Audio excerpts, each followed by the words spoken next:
आप सभी को जय श्री कृष्णा, राधे राधे। तो आज फिर सुनाते हैं लड्डू गोपाल की एक सत्य लीला कथा, जिसके माध्यम से आपको बहुत कुछ जानकारी मिलेगी, बहुत कुछ सीख मिलेगी। तो आज की जो लीला कथा है ये कविता जी ने शेयर की है। उनकी कहानी के माध्यम से, उनकी लीला कथा के माध्यम से ये आप समझेंगे कि भगवान कैसे पहचानें कि भगवान हमारी सेवा से प्रसन्न है या नहीं, कि उनकी कृपा हमारे ऊपर हो रही है कि नहीं। मतलब भक्त के लक्षण क्या होते हैं जिससे भगवान प्रसन्न होते हैं और वो कृपा पात्र होता है। वो भक्त कैसे पहचाने हम कि हमारे ऊपर भगवान की कृपा है। तो क्योंकि पूजा तो सब कर रहे हैं ना, तो ये समझ में नहीं आता कि हम सेवा तो कर रहे हैं तो भगवान हमारी सेवा स्वीकार भी कर रहे हैं कि नहीं कर रहे हैं। तो ये कुछ बातों से आप समझ पाएंगे कि आपकी सेवा आपके कन्हैया तक पहुंच रही है कि नहीं पहुंच रही है। कुछ लक्षण आ जाते हैं भक्त के जीवन में, जिससे ये पता चल जाता है कि हाँ, उसकी सेवा भगवान स्वीकार कर रहे हैं। तो क्या लक्षण होते हैं इस सत्य लीला कथा में आप सुनेंगे। तो ये जो सत्य लीला कथा है ये कविता जी के जीवन से घटी हुई है।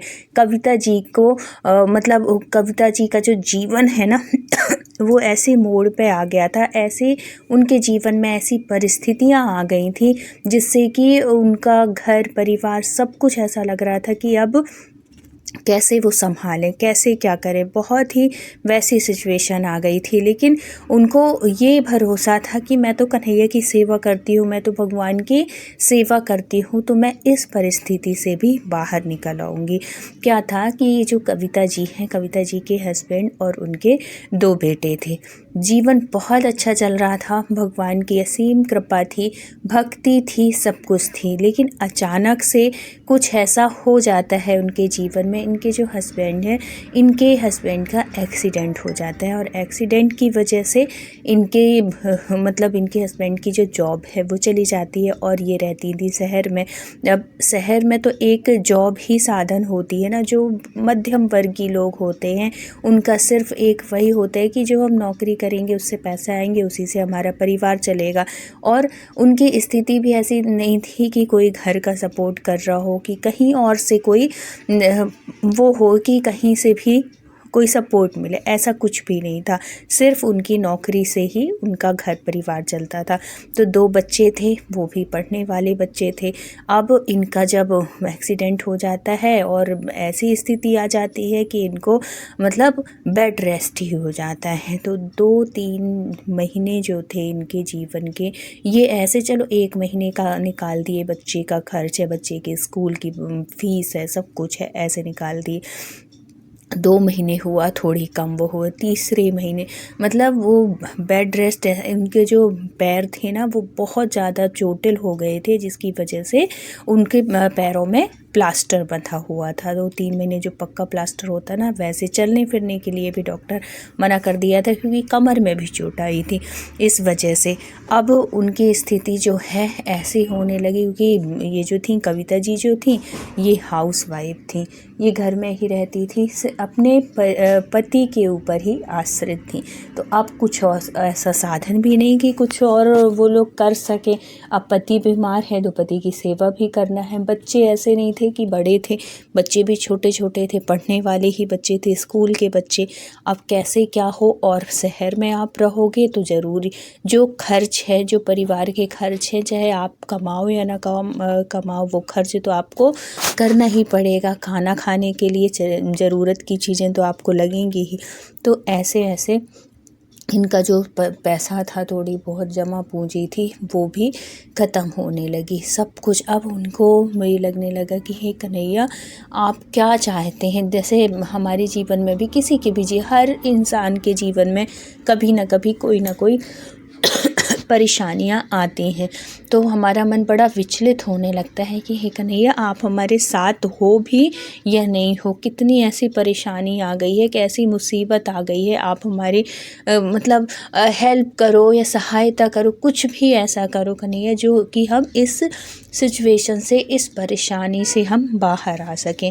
ऐसे हर किसी के मन में आता है जब कोई ऐसी समस्या में फंस जाते हैं और हम लोग साधारण इंसान हैं, हर किसी के जीवन में, चाहे वो पैसों को लेकर हो, चाहे वो परिवार को लेकर हो, चाहे वो किसी भी शरीर से ही रिलेटेड कुछ भी हो, ऐसी परेशानियां आती हैं, कभी ना कभी जीवन में ज़रूर आती हैं। तो उस परेशानी में हमें लगने लगता है कि क्या हमारी भगवान सेवा, ऐसा तो नहीं कि वो हमारी सेवा स्वीकार ही न करते हो और हम ऐसे ही लगातार हम सेवा कर रहे हैं। तो उसमें आप घबराइए नहीं, क्योंकि कुछ ऐसे कारण हो, कुछ ऐसे लक्षण होते हैं जिससे कि आप समझ सकते हैं कि हाँ, भगवान हमारे साथ हैं।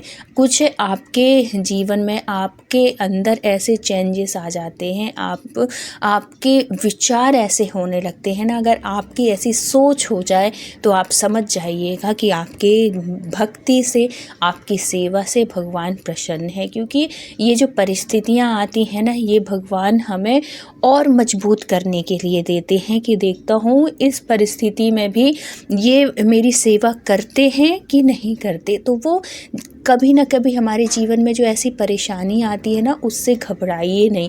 ये भगवान की, ये समझिए कि कृपा ही होती है। वो अपने भक्त के ऊपर ऐसे परेशानी डालते हैं, या कि ऐसी सिचुएशन आ जाती है कि वो परखना चाहते हैं कि इस परिस्थिति में भी जो मेरा भक्त है वो मेरे साथ है कि नहीं। ऐसे तो नहीं कि साथ छोड़ दे, मतलब कि उनकी पूजा करना छोड़ दे, या कि जैसे वो होते हैं ना कि जब आदमी के पास कोई चीज़ होती नहीं है, पैसा ख़त्म है या कि कुछ भी है, तो आदमी गलत रास्तों में भी वो करने लगता है, गलत रास्तों में भी जाने लगता है कि हम कम समय में ज़्यादा से ज़्यादा पैसे कमाएं ऐसे। तो अगर ऐसी परिस्थिति आती है ना, तो कभी मत घबराइए। अपने इष्ट के ऊपर, अपने भगवान के ऊपर, जिस भी देवी देवता को आप पूजते हैं उनके ऊपर अटूट विश्वास रखिए। वो अगर इस परिस्थिति में हमें लाए हैं तो हमें इस परिस्थिति से भी निकालेंगे, क्योंकि हर समय बदलता है। कभी भी जीवन में कोई भी समय एक सा कभी नहीं रहता। अगर आप सोचें कि मेरे जीवन में इतना दुख है, तो आप इंतज़ार करिए कि ये दुख के बाद आपका सुख आने वाला है। सुखों के दिन भी आपके आएंगे। ये वैसे ही है जैसे रात के बाद दिन हमेशा आता है। कभी जीवन भर रात कभी नहीं रहती और ना जीवन भर कभी दिन रहता है। वैसे ही ना कभी सुख ही सुख रहते हैं और ना कभी दुख ही दुख रहते हैं। तो दुख में कभी घबराइए मत, हिम्मत से काम लीजिए, ये समय भी निकल जाएगा। तो कैसे पहचाने हम कि हमारे जीवन में भगवान की कृपा है? आपके विचार कैसे हो जाते हैं, कैसे? तो अगर हम ऐसी परिस्थिति में भी अगर घिरे हैं और अगर हमारे विचार एकदम सात्विक हैं, हम कभी ऐसी स्थिति में भी हमारे मन में कभी गलत विचार नहीं आते, तो समझो भगवान की कृपा है, उनका आशीर्वाद है हमारे ऊपर। कभी किसी की, मतलब कि अगर हमारी परिस्थिति डाउन चल रही है, बहुत वैसी है, और सामने वाला कोई इंसान है उसकी परिस्थिति बहुत अच्छी है, मतलब पड़ोसी, चलो हमारे घर में ये है कि अब हम शाम को क्या खाएं, और सामने वाले के घर में पार्टी हो रही है या कि बहुत अच्छा हो रहा है, तो हमारे मन में कभी ये विचार न आए कि भगवान आपने मेरे साथ ये गलत किया है, उसके साथ क्यों नहीं किया, वो क्यों इतने अच्छे। ये परिस्थिति, ये जो विचार है ना, जो भगवान से जुड़े हुए लोग होते हैं उनके मन में कभी नहीं आते। अगर उसकी खुशी देखकर आपके मन में प्रसन्नता हो रही है कि हे भगवान खूब खुश रखना है इसको, हमेशा ऐसे ही खुश रहे। दूसरों को देख के अगर हमेशा खुशी होती है ना, अगर उसके खुशी में अगर आप खुश हो रहे हैं, मतलब आपके ऊपर भगवान की बहुत कृपा है, आपसे भगवान खुश हैं। और क्या होता है कि अगर हमारी परिस्थिति ऐसी है और उस समय ही हमारे घर में कोई मेहमान आ जाए, आपका कोई भी ऐसा आ जाए कि अब हम क्या करें ऐसे, तो ऐसी परिस्थिति में भी अगर आप घबराते नहीं हैं और उसका सम्मान के साथ उसको बुलाते हैं, बिठालते हैं, आपकी जो भी श्रद्धा होती है आप उसको देते हैं, आप उसको खिलाते पिलाते हैं, तो इसमें भी भगवान की कृपा सोचिए। क्योंकि उस समय वो जो है ना, वो इंसान आपका कोई रिश्तेदार या कोई वो नहीं है। उस समय ये सोचिए, अपने मन में ये विचार लाइए कि ये साक्षात भगवान आए हैं मेरे जीवन में, मेरे घर में मेरी परीक्षा लेने। तो अच्छे से अच्छा करिए, बिल्कुल खुश हो कि कभी भी आपके घर में कोई भी आए, कभी मुंह बना के मत वो करिए, कैसे भी चाहे अच्छी परिस्थिति हो और चाहे अच्छी परिस्थिति ना, हमेशा मुस्कुराते हुए सामने वाले का स्वागत करिए। ये सोचिए कि ये ही भगवान कहते हैं ना, प्रेमानंद जी महाराज हमेशा कहते हैं कि कभी भी किसी भी इंसान में, हर इंसान में मतलब भगवान देखो आप। जब आप भगवान देखने लगते हैं ना तो उसके अवगुण आपको नहीं दिखते, आपको हर एक चीज़ में भगवान दिखने लगते। तो इसमें भी भगवान की बहुत कृपा होती है। ये भी अगर गुण हैं तो ये समझिए कि आपके भगवान आपसे प्रसन्न हैं, आपके इष्ट आपसे प्रसन्न हैं। हमेशा अगर ऐसी परिस्थिति है, कमज़ोर परिस्थिति है और कोई आपसे मांगने आ जाए, आपके पास बहुत कम पैसा है और कोई आपसे मांगने आ जाए कि मुझे बहुत ज़रूरत है, मैं आपको दे दूँगी, तो अगर आपके पास 20 रुपए हैं और उसको 10 रुपए की ज़रूरत है तो आप उसको 10 रुपए ज़रूर दे दीजिए। ऐसा नहीं कि बिल्कुल पूरा एक 20 रुपए है और सामने वाला 20 रुपए मांग रहा है तो आप 20 ही दे दो। नहीं, आप बोलो कि मेरे पास मतलब मैं इतना दे सकती हूँ, आप ले लो।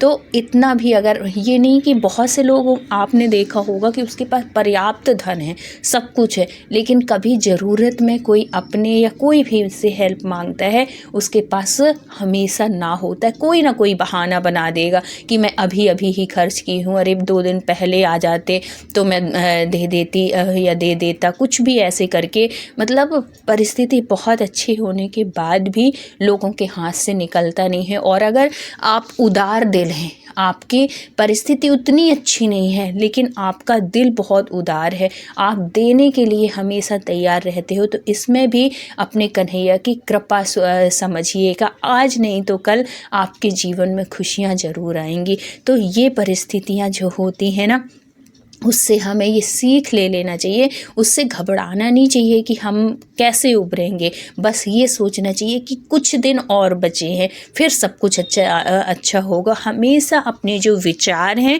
हमेशा पॉजिटिव रखिए। कभी अपने मन में ऐसे विचार मत लाइए हीनता वाले कि अब कुछ नहीं हो सकता, अब तो मैं बर्बाद हो गया, अब तो सब कुछ खराब हो गया, अब सब कुछ ख़त्म हो गया। ऐसे विचार तो कभी लाना नहीं है। हम भगवान के अंश है और जिनकी हम सेवा करते हैं ना, वो परम पिता है। तो कभी भी कोई भी पिता अपने पुत्र को कभी रोता नहीं देख सकता। हाँ ज़रूर, मतलब बीच बीच में ऐसी समस्या, ऐसी परिस्थितियाँ आनी भी हम सबके ऊपर ज़रूरी है, जिससे कि ये भी होता है ना कि हम मजबूत होते हैं और हम सच्चाई को समझ पाते हैं, हम अपनों को मुसीबत में ही समझ पाते हैं।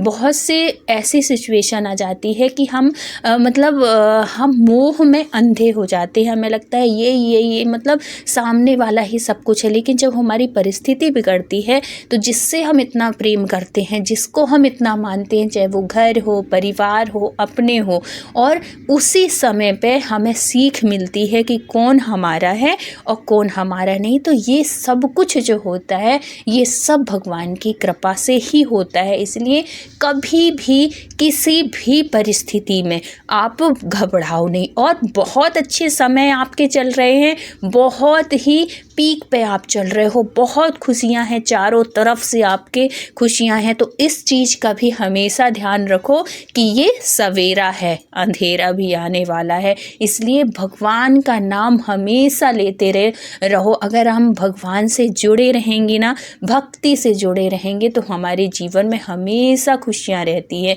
और कभी किसी चीज़ में इतराना नहीं चाहिए, कभी किसी चीज़ में अहंकार नहीं करना चाहिए। चाहे आप कितने पैसे वाले हो, चाहे आप कितने धनाढ्य हो, लेकिन हमेशा यही बोलना चाहिए कि सब कुछ जो है वो प्रभु कृपा से है।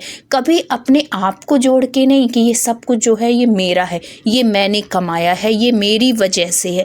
नहीं, ये प्रभु की वजह से है, ये हमारे इष्ट की वजह से है। अगर हम हर एक चीज़ में मान अपने भगवान को देते हैं ना, तो ये जो कृपा है ये हमेशा हमारी बनी रहती है। लेकिन जब अहम आ जाता है, जब ये हो जाता है कि नहीं, ये जो है ये मैं कर रहा हूँ, इतना जो मैंने कमाया ये मेरी ही कमाई है, ये जो धन दौलत जुड़ी है, गाड़ी बंगला जो इतनी रही सी है, सब मेरी वजह से है, तो ये अहंकार का कारण होता है। कभी ऐसे अहंकार तो कभी नहीं करिए। और सिर्फ धन दौलत नहीं, अपने परिवार को लेके, अपने बच्चे को लेके कि अगर आज हमारा बच्चा बहुत अच्छा पढ़ लिया है, बहुत अच्छा इंजीनियर बन गया, बहुत अच्छा डॉक्टर बन गया, और सामने वाले का बच्चा अगर थोड़ी कम पढ़ा लिखा है या कि कुछ नहीं, चलो टीचर ही बन गया कुछ, तो अपने मन में ये अहंकार भी नहीं आना चाहिए कि मेरा बच्चा तो इतना अच्छा हो गया, उसका तो वो है।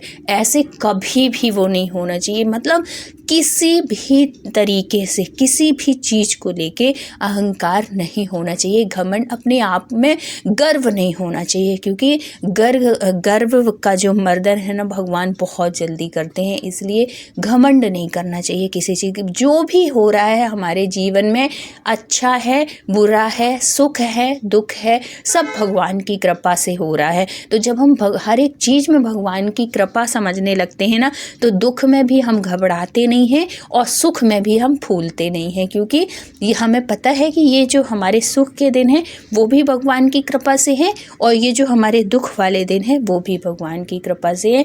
तो ये जो समय है ये निकल जाएगा एक टाइम पे, इसलिए हमेशा अपने भगवान के ऊपर, हमेशा अपने इष्ट के ऊपर भरोसा रखना चाहिए। ऐसे ही किया इन्होंने हर परिस्थिति में। जब उनके हस्बैंड की ऐसे वो थी ना, बहुत परेशान होने लगते थे बहुत छोटी छोटी सी बातों में, क्योंकि जब आदमी करने वाला आदमी है और है तो वो जब पैसे ख़त्म होने लगे, सब कुछ वो होने लगा, चिड़चिड़ाने लगे, तब कविता जी बहुत, क्योंकि कविता जी बहुत सुलझी हुई थी, बहुत समझदार थी, ये समझो कि उनके ऊपर भगवान की बहुत कृपा थी।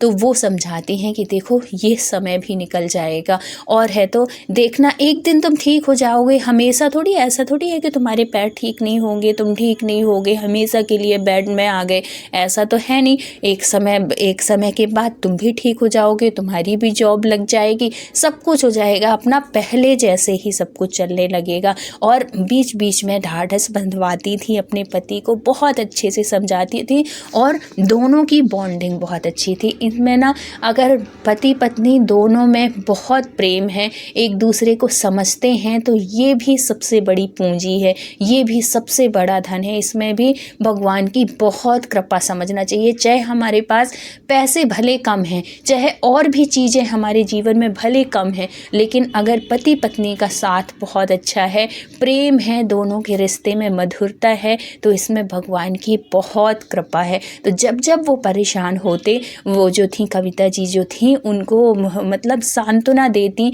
भगवान की अच्छी अच्छी बातें बताती, ऐसी ऐसी परिस्थितियों से बताती कि भगवान को देखो, भगवान होने के बाद भी हमारी पृथ्वी में आकर जब भगवान ने जन्म लिए तो कैसे कैसे कष्ट उनके जीवन में आए। तो हम तो मनुष्य हैं, हम भी तो काट सकते हैं, जब भगवानों को इतना कष्ट हुआ है तो हम भी तो काट सकते। ऐसी ऐसी बातें बता के जब भी वो परेशान होते तो उनको भी थोड़ी सी सांत्वना मिलती, उनको भी थोड़ी सा ढाढ़स मिलता, और है तो उनको हिम्मत आती, उनको भी लगता है हाँ सही कह रही है, कोई नहीं, कल तो सब कुछ अच्छा होगा, आज ऐसी परिस्थिति है तो कल सही। और भगवान की कृपा से सच में जब भक्ति रहती है ना हमारे जीवन में, तो हर परेशानी से हम बड़े आसानी से निकल जाते हैं। और हुआ भी ऐसे, कुछ समय के बाद ही इनके जो हस्बैंड हैं वो ठीक हो जाते हैं, और जहाँ जॉब छूटी थी जो वो, क्योंकि ये बहुत अच्छे से ईमानदारी से काम करते थे, तो वो फिर से उसी कंपनी में इनको बुला लेते हैं,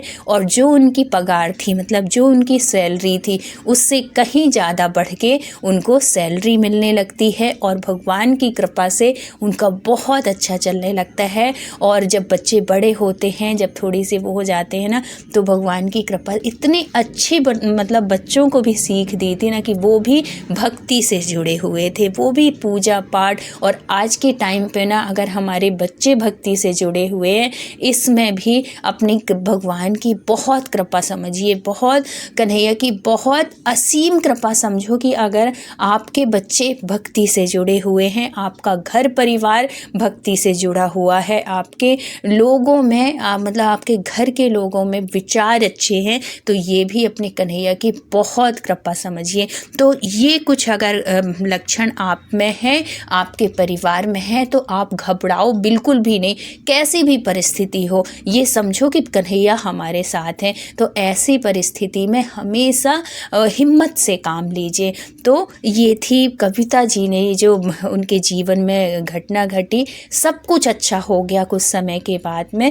तो अगर कहानी अच्छी लगी हो तो औरों तक भी, अपने घर परिवार तक भी ज़रूर शेयर करिएगा, जो ऐसी परिस्थिति से गुजर रहे हों, जिनके जीवन में थोड़ी बहुत भी अगर कष्ट हों और वो परेशान हो रहे हों कि कैसे हम इस सिचुएशन से निकलेंगे, तो ये कहानी, ये वीडियो उन तक ज़रूर शेयर करिएगा। तो अगर वीडियो अच्छा लगा हो तो प्लीज़ लाइक करिएगा, चैनल में न्यू है तो ज़रूर सब्सक्राइब कर लीजिएगा। फिर मिलते हैं किसी सत्य लीला कथा के साथ, तब तक अपना ख्याल रखिए, अपनों का ख्याल रखिए। Thank you so much full watch करने के लिए। राधे राधे।